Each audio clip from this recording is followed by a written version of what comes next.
107.8 FM radio जयघोष में आप सभी का बहुत बहुत स्वागत मित्रों। मैं सुस्मित हूं आपके साथ और इस वक्त हम जहां भी देखें हमें छठ पर्व की धूम दिखाई देती है। चारों तरफ बस इसी का रंग दिखाई देता है।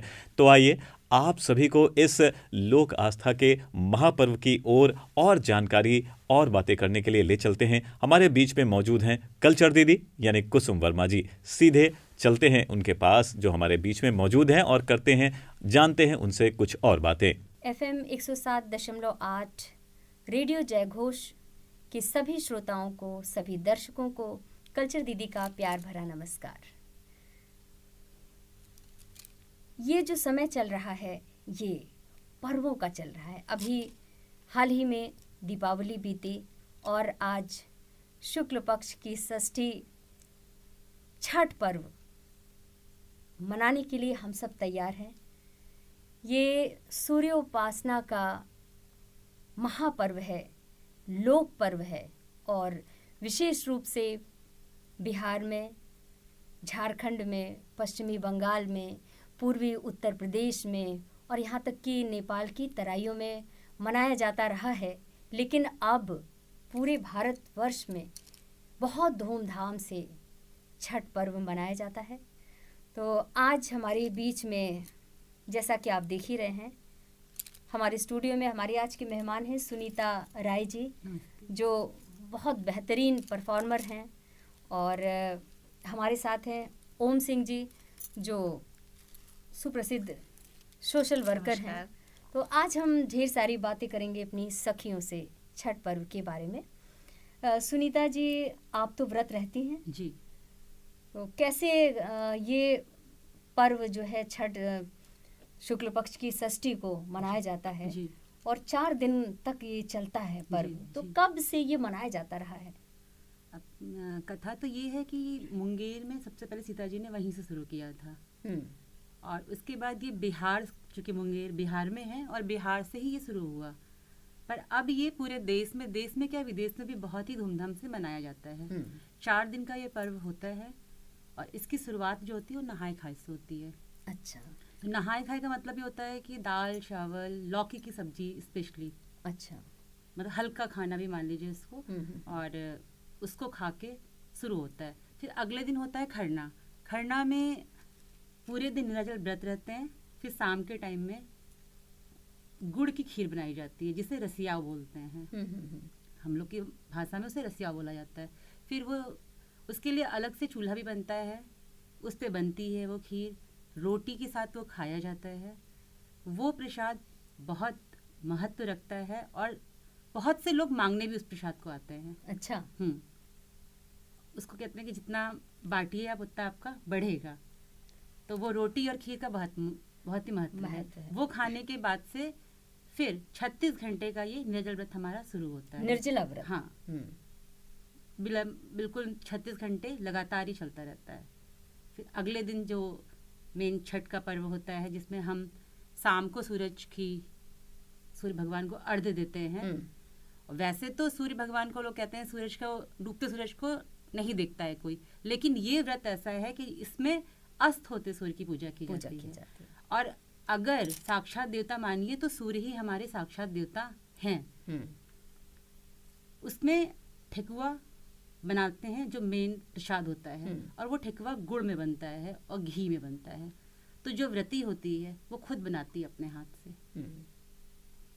फल में जितने भी मौसम के होते हैं वो सब करते हैं। गन्ना, अनानास, केला, संतरा, सेब, जितने प्रकार के विभिन्न प्रकार के फल होते हैं सब रखे जाते हैं। तो आज आप ये पूरा फल सजा करके हाँ, ये तो थोड़ा सा ही है। उस समय तो आपको बहुत सारा पूरा ही डलवा भरा रहता है। और जो फल शाम को चढ़ाए जाते हैं वो सुबह नहीं चढ़ाए जाते हैं। अच्छा, हाँ, बदल दिए जाते हैं। जितने फल आपने शाम को चढ़ाए फिर वो आप अलग से भगवान जी के पास में रख देते हैं। फिर हम सुबह फिर दूसरे फल चढ़ाते हैं। उसमें पूड़ी बनती है और रात में होता है कोसी भरी जाती है। कोसी वैसे तो बहुत से लोग हर साल भरते हैं और कुछ लोग ऐसे होते हैं कि जिन्होंने मानते हैं कि हमारा ये काम पूरा हो जाएगा, ये हमारा, तो हम ये कोसी भरेंगे। उसमें 6 दिए 12 दिए का पूरा मिट्टी का होता है और बना रहता है। उसके अंदर हम पूड़ी जो घी में बनाते हैं, ठेकुआ, एक एक फल सब रखते हैं और आंगन में 6 गन्ने का मंडप बनाया जाता है, बहुत सुंदर सा। हाँ। मंडप को एक उससे बांधा जाता है, चुन्नी मान लीजिए उसको, उसको छननी बोलते हैं, छननी। छननी। हाँ, तो उसके लिए गाना भी है, छननी छाने चले ले महादेव लूट, ऐसे करके है। बहुत हाँ, बहुत सारे तो गीत हैं उनकी छठ के। मतलब धोती भीग रही है इस तरह से, तो वो बांधा जाता है। फिर उसमें जो साड़ी है, और इसमें एक प्रमुख बात ये भी रखी जाती है कि जो आपने साड़ी और ये चढ़ाते हैं उसमें सिलाई नहीं होती है, कहते हैं उसको जूठा मान लिया जाता है। अच्छा। तो बिना उसके वो साड़ी उस पर चढ़ती है मंडप में, और जिसको जो जो मानता है, जो जो करता है पूजा, वो सब चढ़ाते हैं। मतलब देख के बहुत ही आनंद आता है, बहुत ही वो होता है। तो जैसे आपने कहा कि नहाए खाए जो शुरुआत होती है जो, तो उसमें बहुत सिंपल खाना बनता है, दाल चावल, हाँ, लौकी की सब्जी। हाँ, तो मैं आपसे जानना चाहूंगी ओम जी कि जो ये हमारे व्रत त्योहार हैं, कितनी सुंदर परंपरा है, इसके पीछे इसका क्या वैज्ञानिक तर्क क्या है कि नहाए खाए में लौकी की सब्जी का विशेष महत्व है? देखिए, ये जो छठ पूजा होती है कार्तिक के महीने में छठे दिन, षष्ठी के दिन होती है, तो इसका जो साइंटिफिक, क्योंकि हमारे यहाँ भारत देश में जितने भी उपवास या व्रत किए जाते हैं, जितने भी त्योहार किए जाते हैं, सबका कहीं ना कहीं साइंटिफिक इफ़ेक्ट ज़रूर है। तो इसमें वैज्ञानिक ये मानते हैं कि इस समय, इस दौरान सन की जो अल्ट्रावायलेट रेज होती हैं वो अर्थ पे बहुत ज़्यादा इम्पैक्ट डालती हैं, और वो अल्ट्रावायलेट रेज हार्मफुल होती हैं, और वो हम ह्यूमन बीइंग्स को काफ़ी नुकसान पहुंचा सकती हैं। तो इसलिए ये छठ पूजा 2-3 दिन कंटिन्यूसली की जाती है, और इसलिए जल में, पानी में खड़े होकर के राइजिंग सन को, सेटिंग सन को हम लोग अर्घ देते हैं, सो दैट उसका जो इम्पैक्ट है अल्ट्रावायलेट रेज का, वो हमारे स्किन पे ना पड़े, हमारे बॉडी पे ना पड़े। तो पहला तो रीज़न ये है। दूसरा जो एक बहुत मेन रीज़न है हमारे बॉडी के अंदर का, जो कि होता है टी सेल्स, जो कि हमारी WBC जिनको बोलते हैं, हमारा इम्यून सिस्टम अच्छा करती है, मजबूत करती है, इम्यूनिटी बढ़ाती है। जब आप उपवास करते हैं और उपवास के दौरान आप सनलाइट में एक्सपोज्ड रहते हैं और आप अपनी डे टू डे एक्टिविटीज़ करते हैं, तो वो टी सेल्स मल्टीप्लाई होकर के आपके बॉडी में बढ़ती हैं, और जब वो टी सेल्स बढ़ती हैं तो ऑब्वियसली आपका इम्यूनिटी बढ़ती है, आपका इम्यून सिस्टम और मजबूत होता जाता है। कहते हैं कि कैंसर को दूर भगाने में टी सेल्स की बहुत ही इम्पोर्टेंस है।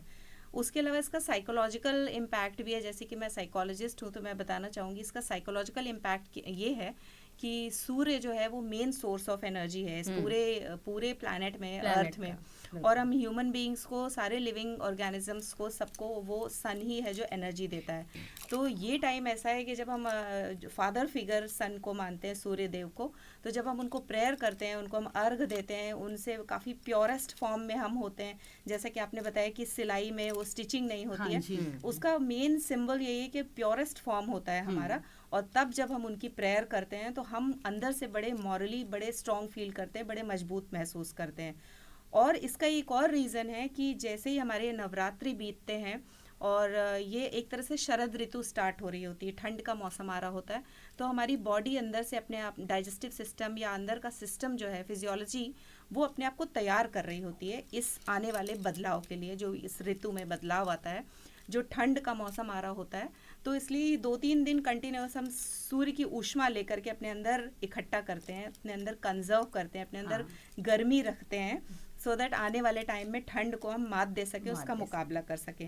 तो ओवरऑल ये पूरी कहानी अगर देखी जाए तो सूर्य से एनर्जी ले करके उसको अपने अंदर समाहित करके, एब्जॉर्ब करके रखने की है। जैसा आपने देखा होगा, ऋषि मुनि लोग तपस्या करते थे कंटिन्यूस फास्टिंग करके और एनर्जी कंजर्व करते थे। ये इतना अच्छा मौका हमें मिलता है छठी के टाइम में, छठी मैया की जब हम पूजा करते हैं छठ में, कि हम डायरेक्ट सन से कनेक्ट करके उनसे एनर्जी लेकर के अपने अंदर रखते हैं। तो ये इसका साइंटिफिक महत्व है, साइंटिफिक रीजंस हैं जो हमारे भारत देश में बीच बीच में, वक्त वक्त में इस तरह के त्योहार मनाए जाते हैं। अच्छा, तो इसीलिए कहा जाता है कि जो व्रती है वो खुद ही अपने हाथों से बनाएगी। बिल्कुल, सो दैट वो कनेक्ट कर पाए, उसको साइकोलॉजिकली कनेक्ट कर पाए कि वो सारा कुछ, वो सब कुछ कर रही है, वो सूर्य देव के लिए कर रही है। अच्छा, एक चीज़ और भी है, ये हमारी जो छठ पूजा है ये वेल्थ के लिए होती है, हमारे फैमिली के वेल्थ के लिए, वेलबींग के लिए, लाइफ के लिए, बच्चे अच्छा प्रोग्रेस करें, आपका पूरा परिवार वेल्दी हो और प्रोग्रेस करे। तो जब इस तरह की फील के साथ आप कोई प्रेयर करते हैं और आपको लगता है कि आप सूर्य देव के पास अपना ये सारा भेज रहे हैं रिक्वेस्ट, तो वो अच्छा फील गुड भी कराता है। वो पूरी भी होती है, वो जो पूरी आप भी होती मानिए है। छठी माँ उसका से पूरी भी रीजन होती है है क्योंकि वो, आप हाँ। इतना स्ट्रॉन्ग विल होता है, इसलिए वो पूरी होती है। तो ये जो छठी माँ है, छठी मैया, ये कौन है? छठी माँ ये जो है हम लोगों की जो बिहार में बोलते हैं उसको सुशोभिता बोलते हैं। वो उसको मिट्टी से भी बनाते हैं, उसी को माँ बोलते हैं हम लोग। और अब क्या है कि ईंटे से, ये जो घाट के किनारे हाँ, जैसे किनारे ईंटे जोड़ के बना देते हैं, नदी के किनारे जो घाट तो बनता है उसमें जो ईंटे जोड़ करके बनाया उसको ही मतलब सुशोभिता बोला जाता है। उन्हीं की पूजा की जाती है। सूर्य देव की बहन मानी जाती है। जी। और उन्हीं की पूजा होती है। और जब से कोविड का टाइम शुरू हुआ तो लोगों ने अपने घर में भी करना शुरू कर दिया है। अच्छा। तो हमने भी अपने घर में छत पे बना दिया, वो कुंड भी बना लिया और सुशोभिता भी बना ली। अच्छा। तो उसी से करते पानी हैं। में चूंकि खड़े होकर के ही किया पानी जाता में है। खड़े होकर किया जाता है। और तो त्योहार ये जो है, जो छठ पूजा है तो बहुत कठिन पूजा, 4 दिन तक चलती है और नहाए खाए से शुरू होती है, निराजल व्रत करते हैं जी। तो बहुत ही साइंटिफिक तरीके से ओम जी ने बताया इसकी पूरा पीछे जो कारण है। फिर भी हमारी जो सनातन संस्कृति है उसमें इस व्रत का, छठ पूजा का बड़ा महात्म्य है और मैं देखती हूँ कि पूरा परिवार उस व्रत में शामिल होता है। हाँ, पूरा परिवार, मतलब जो जहाँ करता है पूजा, बहुत दूर दूर से लोग चले आते हैं। और पूरब का तो ये है कि आपको आजकल का अगर देखेंगे ट्रेनें तो लोग लटकते हुए चले जाएंगे, उनको जो सीट कंफर्म भी नहीं वो भी आ रहे हैं, उन्हें आना ही है इसमें। मतलब बहुत ही महत्व है इस पूजा का और होता भी है। हाँ। वो 36 घंटे बिना पानी के, बिना माँ की कृपा से नहीं निकल सकते। एक तरह से कह सकते हैं कि ये व्रत पूरे परिवार को यूनाइट करता है, जोड़ता है। हाँ, पूरी रात वो जो कोसी भरते हैं और मंडप बनाते हैं आंगन में, फिर वहीं बैठते हैं, वहीं पे गाना बजाना होता रहता है, चलता रहता है सारा। तो वो पता ही नहीं चलता कि 36 घंटे आपके कैसे वो निकल गए। हाँ, इसीलिए ये जो गीतों को गाने की परंपरा, इसीलिए कि वो जो कठिन वक्त है, हाँ। जो निराजल व्रत का समय है कि आपको ऐसा ना लगे कि हम व्रत हैं। और एक चीज और ही बताना चाहेंगे कि इस व्रत, ये ऐसा व्रत है कि इसमें लोग प्रसाद खुद मांगने आते हैं। कहते हैं 5 लोगों से तो मांग ही लो। घाट पे हमने जब पहली बार शुरुआत की थी तो घाट पे शुरुआत की थी, लक्ष्मण मेला स्थल जो है वहाँ पे, तो प्रसाद मांगने भी लोग आए और पैर भी छुए लोगों ने। अच्छा। मतलब एक लोग आए और बोले मेरे से कि मैं आपके पैर छू सकता हूँ, तो थोड़ा सा ऑर्डर लगा क्योंकि मेरा फर्स्ट टाइम था। फिर हमने बोला हाँ, पर बाद में पता चला कि नहीं, लोग पैर छूते हैं क्योंकि जो व्रत रहता है उसको भी वो लोग देवी मानते हैं। और घर का हर आदमी उस दिन छोटा नहीं होता कि छोटा पैर छुए, बड़ा छोटा सब पैर छूता है उनका, सब छूते हैं। हाँ, मतलब बड़ा श्रद्धा और विश्वास का पर्व है वो।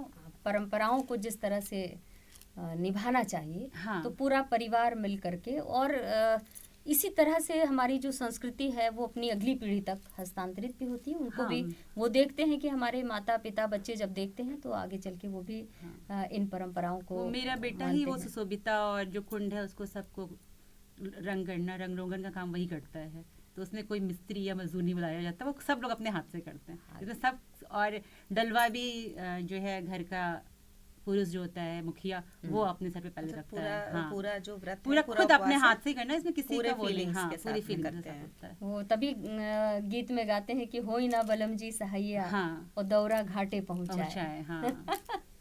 बहुत सुंदर बात।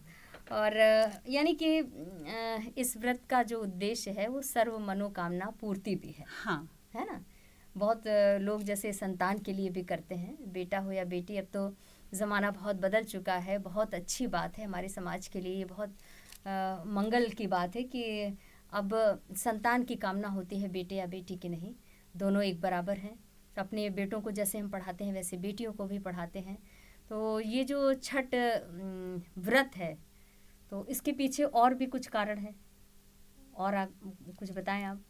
सुनीता जी मुझे लगता है ज़्यादा अच्छा बताएंगी क्योंकि आप व्रत रहती हैं, खुद रहती हैं, तो आप व्रत तोड़ते कैसे हैं। और एक तो मेरे मन में बड़ी जिज्ञासा है कि जो ठेकुआ बनाया जाता है और चढ़ाया जाता है, तो ये ठेकुआ कैसे बनता है। और दूसरी चीज़ की जो चौथे दिन जब व्रत ख़त्म होता है तो कैसे व्रत तोड़ते हैं। जैसे शुरू करते हैं दाल चावल और लौकी की सब्जी सामान्य भोजन से निराहार की ओर चलते हैं, तो उसी तरह से कैसे हम फिर धारा में वापस आते हैं। अब हम लोग का तो ये कि घाट पे जो पहले सूर्य भगवान को जब हम अर्घ देते हैं सुबह का, तो और उस अर्घ में भी सब लोग शामिल होते हैं। वो सूप में हम दिया रखते हैं और वो दिया जलता हुआ ही सूर्य भगवान को हम दिखाते हैं, खड़े रहते हैं। फिर आप घूमेंगे उसी पानी में, नदी पोखर या जो घर में आपने बनाया है, और घर का हर सदस्य उसके सामने आप सूर्य भगवान को जल देता है। फिर हम सबसे पहले वही जल ही पीते हैं। अच्छा, सबसे पहले जल पीते हैं, फिर आप वो चावल का, हम लोग मतलब मेरे गांव की तरफ में, कुशीनगर की तरफ में पिसा हुआ चावल होता है, उसको थोड़ा मुंह में डाला जाता है, उससे फिर व्रत तोड़ते हैं। देखिए यहाँ पे जैसे इन्होंने बताया था कि गुड़ का इस्तेमाल करते हैं जब हाँ। व्रत शुरू करते हैं, और लौकी। लौकी मैं बताना चाहूंगी, एक तो हल्की होती है, बहुत सुपाच्य होती है। लौकी अल्कलाइन भी होती है, आपकी बॉडी में एसिडिटी नहीं पैदा होने देती है 2-3 दिन जब आप उपवास रखते हैं। हाँ। और गुड़ में क्या है, गुड़ में आयरन बहुत होता है, एनर्जी बहुत देता है, तो वो गुड़ इसीलिए खा के शुरू करते हैं कि वो 2-3 दिन आपकी बॉडी को वो मजबूती गुड़ की दे खीर, पाए। इसीलिए गुड़ की खीर ही उसको रसिया बोलते हैं। और रोटी, पराठा पूड़ी नहीं बनता, रोटी बनेगी, रोटी बनती है, बिल्कुल। और वही प्रसाद सबको दिया भी जाता है। देखिए अच्छा, पुराने समय से कितने नॉलेजेबल, कितने ज्ञानी थे हमारे जो भी पूर्वज रहे, उन्होंने कितना सोच समझ के उपवास में क्या खाना है, कैसे करना है, कैसे उपवास तोड़ना है, वो सब चीज कितना प्लान्ड वे में उसको एक सेटअप किया गया है। कैसे हमारा आहार विहार होना चाहिए, क्या पथ्य अपथ्य है, किस मौसम में क्या खाना चाहिए, किस मौसम में क्या नहीं खाना चाहिए। ये ऋतु के बदलने का वक्त है, जब बरसात ख़त्म हो चुकी होती है और सर्दियां शुरू होने वाली होती हैं, तो ये संधि काल है मौसम का भी। तो इसीलिए क्योंकि 36 घंटे आप जब निर्जल व्रत रहेंगे, तो कुछ अगर आप हैवी खाते हैं पूरी पराठा, तो वो प्रॉब्लम करेगा, दिक्कत करेगा। बिल्कुल। तो सबसे अच्छा है कि सुपाच्य भोजन करिए और तब शुरुआत करिए आप। तो ये जो छठ पर्व है, ये मतलब पवित्र स्नान, उपवास और जल से दूर रहना और जल में ही खड़े होकर के अर्घ देना सूर्य देव को, यानी एक तरह से प्रकृति पूजा है ना। हम जैसे हमारा शरीर 5 तत्वों से बना है, क्षितिजल पावक गगन समीरा हम कहते हैं, तो सभी कुछ इस पूजा में शामिल होता है और पूरे परिवार के साथ होता है। तो बहुत ही शुभ मंगल कामनाएं सभी को। रेडियो जयघोष की तरफ से संस्कृति विभाग का ये जो कम्युनिटी और वेव रेडियो है, जिसको आप सुन भी सकते हैं, आप देख भी सकते हैं, तो हम सब की तरफ से सभी हमारे सुनने वालों को, हमारे देखने वाले दर्शकों को छठ पर्व की, लोक पर्व की, छठ महापर्व की बहुत बहुत बधाई, शुभकामनाएं। चूँकि हमारी सखियां साथ हैं और बहुत अच्छी अच्छी बातें उन्होंने बताई कि जो हमारी सनातन संस्कृति में, हमारी वैदिक परंपरा में भी है, और उसके पीछे जो वैज्ञानिक कारण है, दोनों पक्ष को आपने सामने रखा। तो क्यों ना अब हम थोड़ा सा गीतों की बात करते हैं, क्योंकि छठ पूजा है और बहुत सारे गीत गाए जाते हैं। तो आइए चलते हैं, कुछ गीत गुनगुनाते हैं।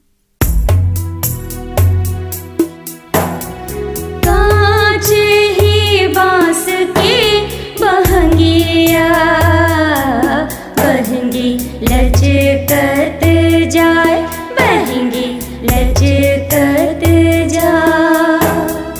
कांच ही बांस की बहंगिया, बहंगी लचकत जाए, बहंगी लचकत जाए। से बहंगी चले ले कवन रामा, बहंगी लचकत जाए, बहंगी लचकत जाए। कांच ही बांस की बहंगिया, बहंगी लचकत जाए, बहंगी लचकत जाए।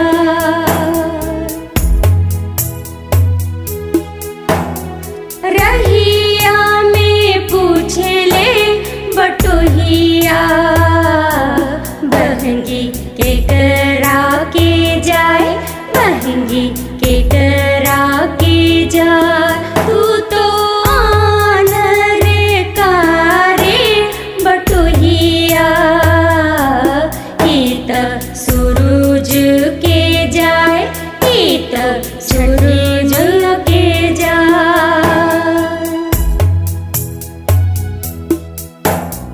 किलवा जे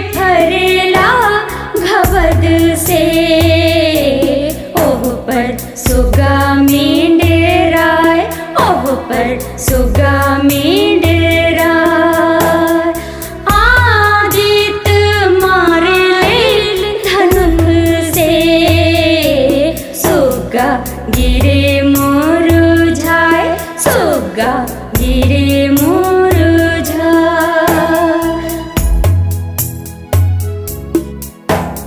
सुगिया जे रोवेली वियोग से आदित्य सूरज तोहार, आदित्य सूरज तोहार।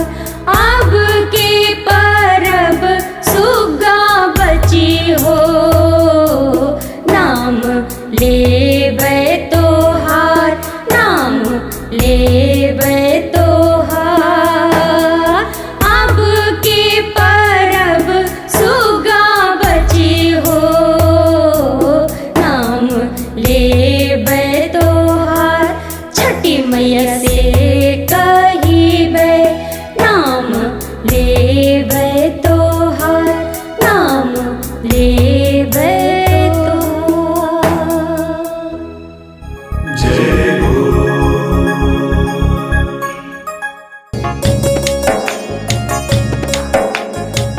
पटना के घाटे पर हमहू अरगिया देबै हे छठी मैया।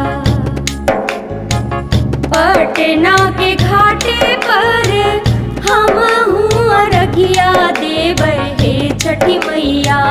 हम ना जाएब दूसर घाट देखब हे छठी मैया, हम ना जाएब दूसर घाट देखब हे छठी मैया।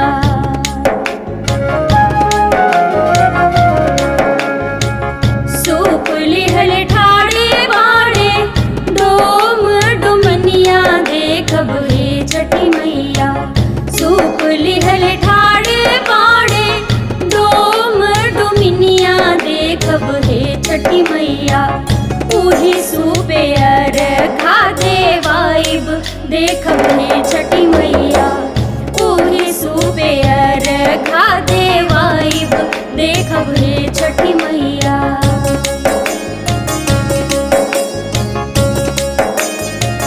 फूल लिहल ठाड़े बाड़े मलिया मलिनिया देखब हे छठी मैया। फूल लिहल ठाड़े बाड़े मलिया मलिनिया देखब हे छठी मैया। ओही फूल हरवा गुथाइब देखब हे छठी मैया। ओही फूल हरवा गुथाइब देखब हे छठी मैया।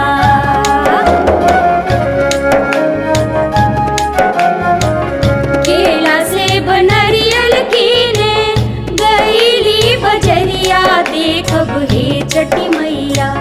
केला से बनरियल कीने गईली बजरिया देखब हे छठी मैया। ओतही लागल बड़ी देर देखब हे छठी मैया। ओतही लागल बड़ी देर देखब हे छठी मैया। भूल चूक हमरी मैया राख भी नहीं दिल में हे छठी मैया।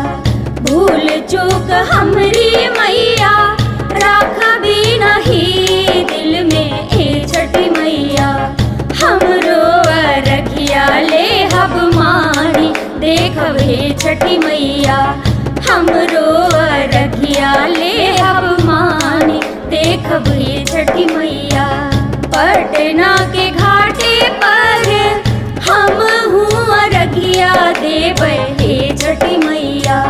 पटना के घाटे पर हमहू अरघिया देबै हे छठी मैया। हम ना जाइब दूसर घाट देखब हे छठी मैया। हम ना जाइब दूसर घाट देखब हे छठी मैया। हम ना जाइब दूसर घाट देखब हे छठी मैया।